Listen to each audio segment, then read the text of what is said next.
온라인상에서는 금딸이라고도 지칭을 하던데 그것 과연 많이 할수록 좋을까요? 전립선 암을 예방하기 위해서는 사정을 많이 해야 되는 건가?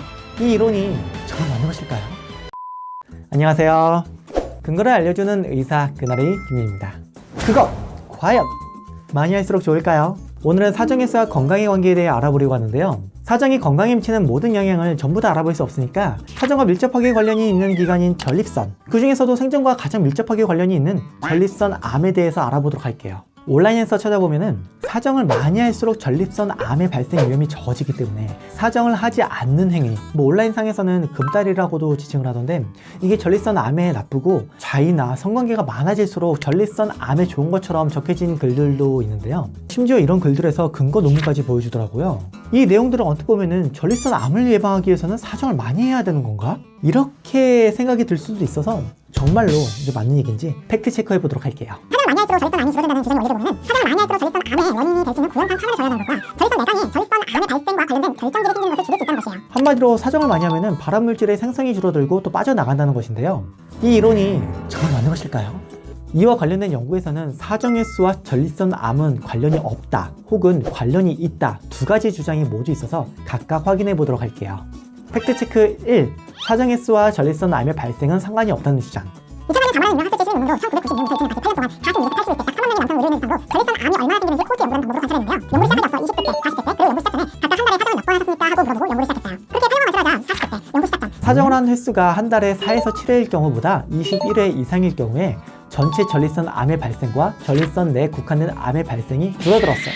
하지만 정낭을 침범했거나 림프를 침범했거나 혹은 다른 장기로 전이된 무시무시한 전립선 암은 줄어들지 않았는데요. 왜 암의 진행 정도에 따라 다른 결과가 나오는지 조사를 해보니 사정을 많이 한 남성에서 전립선 암이 줄어들었다는 결과가 실험 오류일 가능성이 있었던 거예요. 어떤 오류냐면은 첫 번째로 사정을 많이 할수록 전립선 검사를 적게 받아서 초기 전립선 암이 있더라도 발견이 안 됐을 수 있었고, 두 번째로 사정 횟수가 암의 발생에 직접적인 영향을 주었다기보다는 예를 들어서 담배를 덜 피우는 등의 건강한 생활하는 사람들이 사정도 많이 하는 경향이 있고 전립선 암도 덜 생긴다는 것이에요. 자, 그럼 팩트체크 2. 사정 횟수가 많아질수록 전립선 암이 줄어든다는 주장. 앞서 연구가 발표된 지 12년 뒤인 2016년에 유럽 빅뮤지카라는 유명 학술지에 실험을 10년간 더 관찰했어요 라는 제목의 논문이 실리됩니다. 제목처럼 앞서 실험한 사람들을 대상으로 10년간 더 관찰한 내용이에요. 결과적으로 이전에 발표된 결과와 유사한 데이터가 나오긴 했으나 해당 논문에서는 전립선 암이 죽었다는 이전과는 다른 결론을 내리게 됩니다. 앞서 논문과 결과 데이터가 같으면 유사한데 결론이 달라요. 그러면 반론이 들죠. 아니 지난번 연구에서는 사정 많이 할수록 전립선 암 검사를 적게 받을 수 있지 않겠느냐 그렇게 얘기를 했었는데 이번 연구에서는 그런 문제가 없냐? 이에 대해 해당 연구에서는 전립선 검사는 사정 빈도에 따라 비슷했는데 남아있는 교란 요소들을 배제할 수 없을 것 같다. 이게 무슨 말이냐면요. 실험 오류는 크지 않을 것 같은데 100% 확신할 수는 없다는 것이에요. 사정횟수와 전립선 암의 발생에 대해서 두 연구가 서로 상반되는 결론을 내리고 있는데요. 무엇이 진실인지 명확히 알 수는 없지만 두 연구를 합쳐보면은 1번 결론, 사정횟수가 많아져도 주변을 침범하거나 전이된 전립선 암은 의미있게 줄어들지 않았다. 2번 결론, 전립선 안에 국한된 전립선 암은 사정을 많이 할수록 실험 데이터상으로는 줄어들었지만 이것이 실험 오류인지 아닌지는 불분명하다. 이게 온라인상에 떠도는 정보 중에서는 두 번째로 살펴본 연구의 결론만 짜집어서 쓴 글들이 많아서 마치 사정을 많이 하면 전립선 암이 줄어들 것처럼 온라인상에 떠돌고 있는데요. 하지만 관련 연구들을 구체적으로 살펴보면 아직까지는 사정을 많이 할수록 전립선 암의 발생 위험이 줄어든다고 단정지어 말하기는 어렵습니다.